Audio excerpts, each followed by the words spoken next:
Hello and welcome to another episode of the Hella Hosty podcast. Today I am joined by Charlie Xeni of Xeni Relocations, based out of Witham in Essex. Hello, Charlie. Thank you for joining us. Hello, how are you? You good? I'm good, thank you. I'm excellent. I'm happy to be doing another podcast and getting to meet somebody else in this industry. I'm loving the podcast at the moment. This is the fourth one I've done. Yeah, I've done a few ones with people within the industry. One with a developer who's also got his own channel. But yeah, it was really nice for you to reach out and obviously seeing the work that I've done. And yeah, I'm enjoying the podcast, and every one. It's from my perspective, the podcast is such an amazing opportunity for me to network and sort of reach out to people who are in this business, in this industry, make a connection, share ideas, chat through a little bit of what challenges we're facing, come up with some solutions, come up with some other ideas. It's such an amazing thing. I mean, the amount of connections I've made through this podcast has just been it's game changing. It's so good. Yeah. So why don't we start with you telling us a little bit about Xeni Relocations, what it is you do, and what is it you offer? So we are a relocations company based in Essex. We definitely don't turn away people out of the Essex area. If we can help them, we will. So we take on other people's properties where they've had enough of, people ruining their properties and they're not getting their rent they're after. They're dealing with maybe court cases or they're going overseas. They want someone they can trust with maybe one, if not many properties. Mm-hmm. That's where we come in. We tell them straight up, are you open to company let? So company takes over the property. We turn it into a short lets accommodation. So as you know, put on Airbnb, booker.com, all that good stuff. We also offer them as well, because as you know, mortgage rates, they're going up and up and up. We can actually turn their property into a service accommodation property, whether it's apartment or house. If it fits the criteria that we think it can definitely generate, then we will just take a management fee and they get everything else. So they cover it as they were the tenant, if per se, and they get a more definite profits on what they were getting originally. Yeah. And we also source as well. I co-source with a company as well in Essex. Me and them, we sort of teamed up and we can offer basically what we do, as you know, service accommodation, put that in a nice little deal package and basically sell it in a nutshell. So we offer three aspects within the service accommodation world. Okay, very good. Yeah. So would it be right to assume that your management, not rent to rent in terms of your model? So so if we can go to people like obviously who own their own properties, then that's the route we go through. Mm-hmm. But regarding taking properties within my portfolio, then I'm happy to do a rent to rent. Yeah, that's not a problem. Unfortunately, I don't own any assets yet. Yeah, okay. But yeah, definitely rent to rent model. I'm all for it. So obviously, as you know, people understanding it. People kind of, it's that sublet sort of issue. But we have the right contracts in place, the right policies in place.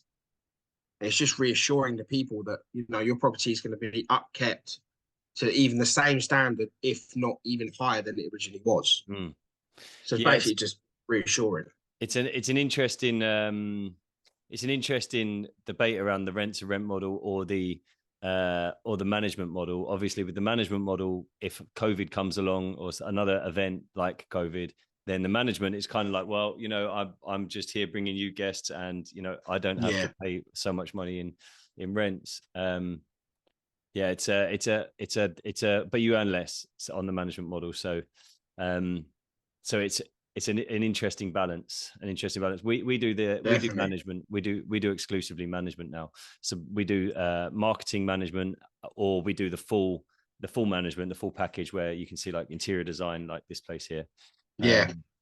And offer the full package. But I mean, to be honest with you, if I'm going to be honest, I'm a big advocate for the management model, considering that's what we do. I've kind of swung a full way around and thought, it's better to be kind of less on the line if COVID. Well, no, I've seen obviously I would take, management, first of all, to manage properties, for obviously what I do.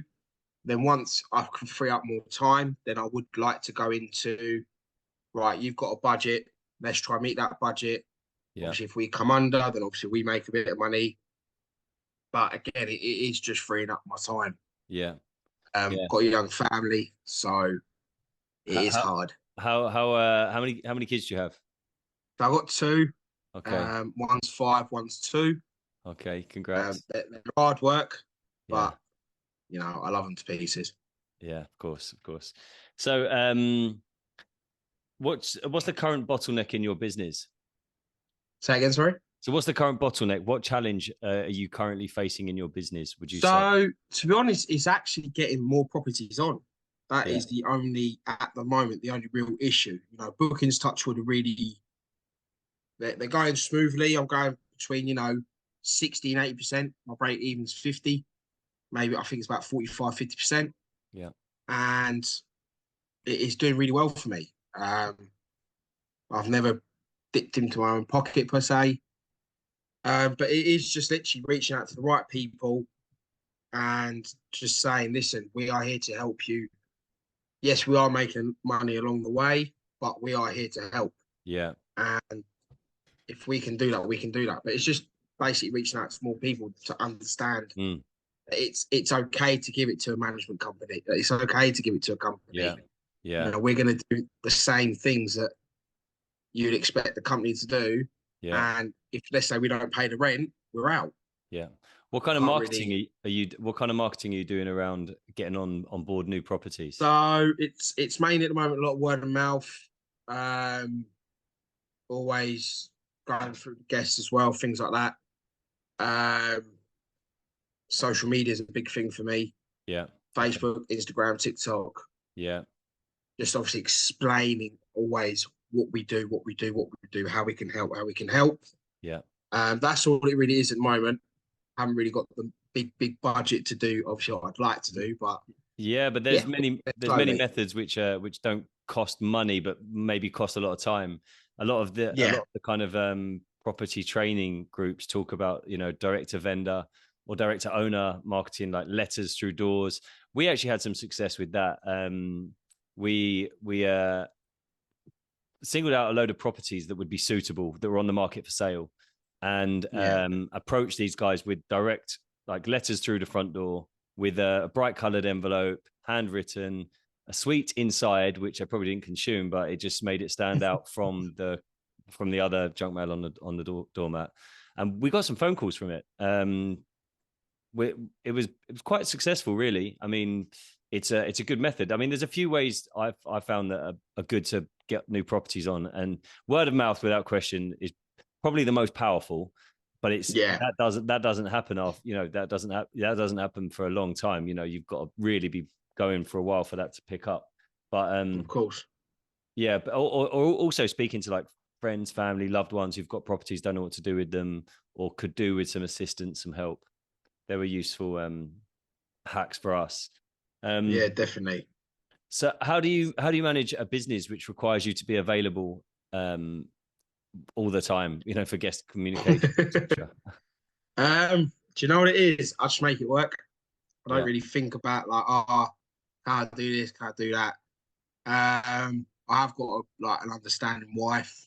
She's the one that got me in this whole property situation in the first place.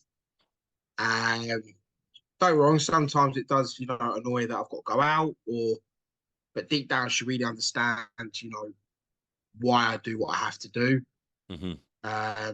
It's really good that I've got a good cleaning team as well. Yeah. But I do go in every changeover, to be honest, just to do the sheets. Oh, really? The reason why I do that is obviously make sure everything's the way I want it to be. So the guest can't go, it's not clean. Well, actually it is, because I've been there an hour before you arrived and everything's been tip top. So it sort of covers me that basis. Luckily my check-in times are in line with my work. Yeah. Always, let's say I finish at 1 o'clock in the afternoon. My guest checks in at 3 o'clock, so I've got that 2-hour window. But yeah, at the moment it's working. I'm not going to breaks out that doesn't need to be fixed. But Yeah. yeah, I make it work with the other ventures I do. Yeah. Okay. Yeah. It fits in. It fits in. It Yeah. does fit in. Yeah. It's an interesting thing about property, really. There's so many, it's such a diverse thing. There's so many different areas you can be in. I mean, from like working as an estate agent, like I used to be, or working in commercial or developments or serviced accommodation, rent to rent. And so basically, because it's so diverse, it could just fit into whichever lifestyle you happen to have. So, Yeah. yeah, it's like, it's such an amazing industry to be in, I think. So, what do you spend most of your time doing as a host? So to be honest, I don't really do a lot, to be honest. I've had touch wood, I've had really good guests, but I'm always make sure you know, right, here's your key code. Anything you need, please let me know.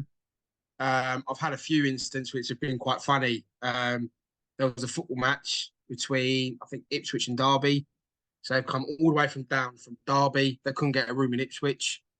So they found mine, booked it, everything.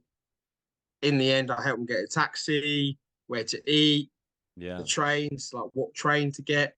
I had no idea how any of this worked, but I thought, you know what? Yeah. If someone's giving me a situation, how do I get through it? Probably the best review I've ever had. Yeah. One lady goes, I want to let off some steam. Where's they good to go? I told her where to go. But yeah, to be honest, I'm there all the time. As long as they've got my phone number, they can call me. Hmm. Any issues, you call me. Yeah. I always tell them, if you've had an issue and you haven't called me, I can't fix it, or I Yeah. can't Yeah. Yeah. assist you in the way that you need to be assisted. I'm just open and honest, really. You know, Hmm. I'm there if you need me, and that's it, really. To be honest, I'm just that Yeah. helping hand. Yeah, they say that the number one factor for a good review is staff attentiveness. So how much Yeah, attention you give them. I call it like a digital hug, because like yeah, sometimes they just want to chat, like some guests. I find, literally. yeah, yeah. Which is why it's so great to have this AI tool that we've got. Like it will just chat away, like it will communicate so empathetically, and it will answer every single question perfectly. And I mean, because let's say, me and the team, we're good at responding. I think we're kind, empathetic, caring people, but we have good days, bad days. Sometimes it's raining and sometimes you're busy and whatever, but this AI thing is always just on form. On point. Yeah, that's Oh, it, that sounds exactly. real good. Yeah. Um, so looking back, what advice would you give yourself when you first started out? Um, don't give up. When times are tough, there has been. I trained with a property company. How I got in it, Which and company was that? Which company? AFL, Assets for Life. Okay. Um, I did want to give up. I thought, you're telling me to do this, I'm doing this, and it ain't really working. So I was like, Mm. why? I thought, this ain't for me. I've had enough. Can't be asked. And then they're like, no, Charlie, just keep going. Stick to what you've been told. Don't deviate from the plan. Um, Again, wasn't really working. And then I went to this network event that I'm a part of, based in Colchester. Okay. Which There was a event? guest speaker. It's called Property Connections in Okay. Colchester, Yeah. hosted by mentors from AFL, coincidentally. And Hmm. they asked me to be a part of it. So I was like, of course. Yeah. And this woman came down from AFL saying, there's this course, it's 3 days and it's free. I thought, sod it. Why not? And if it weren't for me, being in the room, not giving up, I wouldn't have heard about the event. And Hmm. then it was literally tips and tricks, as you know. Maybe I wasn't saying things right, or I wasn't delivering what I really wanted to say correctly, maybe. Yeah. But if I didn't go to that event, I wouldn't have got my unit for sure. Hmm. And it's just, keep doing what you need to do. I do have bad days. Kids give me a bit of hard time, but deep down, I need to think, you know what? It is for them, it's for the missus, it's for me, and for the Yeah. nearest and dearest around me. So, now it's just all about getting more units, selling more deals to really, as we spoke a little bit off air, to get me out of my day job. So, Yeah. one thing I've learned is definitely just don't give up. And if you want to do it, do it. Yeah. Don't half glass it. Don't beat around the bush. Don't go, oh, maybe, I don't know. Yeah. If you Yeah. Yeah. want to do it, do it. All in. If you're not all in, then forget it. Yeah. Forget Yeah. it. I agree with you. You've got to be all in whatever project it is you take Yeah. on. Oh, definitely. Like I in lockdown, I bought and resold gym equipment. I sold my lot. I got like about 100 quid. So I thought All right. that sold really quickly. And then I just kept doing it and doing it, doing it. I walked away with the second lockdown. Yeah. Yeah, the end of the second lockdown. I walked away with 12 grand Okay. just Yeah. by buying and selling. And then that led to me still buying and selling, but I do toys. So toy cars, action Okay. figures, So boy stuff. you're a multifaceted entrepreneur. Yeah. And Yeah. it's nice. Like, people go, oh, how can you earn money by reselling? And I Yeah. go, well, this is what you need to do, X, Y, Z. And I do what? One day a week. I pull in 200-300 quid a week just Okay. by doing that. Yeah. Yeah. Yeah. It's not for me to say, oh, I want nice things in life. It's me to just create a cushion that Mrs. or someone says, right, do you want to go out? Do you want to do? Yeah, no problem. I'll have to think about it Yeah. because Yeah. the money's there. Or like the kids, Dad, we want to go out or whatever. Cool, no problem. Like, if they deserve it, I'll give them whatever they need. Obviously, if they don't, I'll tell them no, not today. You're not having it due to whatever. Yeah. But yeah, I've resold since I was 12 years old. Okay. So you've been Um, involved in multiple entrepreneurial yeah, endeavors. yeah. It started at 12, selling games on my dad's stall. Dealing with like 30, 40, 50-year-olds. I'm only 12, Yeah. but, and I was like, oh, I like this money situation. And then that sort of died off. And then I went to school. I was that geezer who sold sweets, crisps, drinks. I was that guy. But yeah, reselling is sort of like, it gave me that thing, right, this is how to make money. But then property is just literally another way, but it involves people. So I'm definitely a people person. I love making money. Yeah. It sort of marries it together, to be honest, in my opinion. Yeah. So yeah, kind of jack of all trades, shall we say. Okay. So do you have any hacks, tips or tricks you could offer to other people? Some advice you can give to other people looking to get into service accommodation? Getting into it, do your research on what actually service accommodation is. Get a real good understanding of, you're not going to understand what it really entails unless you do it, as you know. But the base of what you need to do. There's loads of YouTube videos on, how to start the company. But I've always said, go to somebody that's in the industry, get mentored per se. You of course you can training by yourself. The guys I work with in the sourcing, they taught themselves. But if you want that person to rely on and things like that, just get someone in your corner that understands it really well. And if they tell you to do something, just do it. Yeah.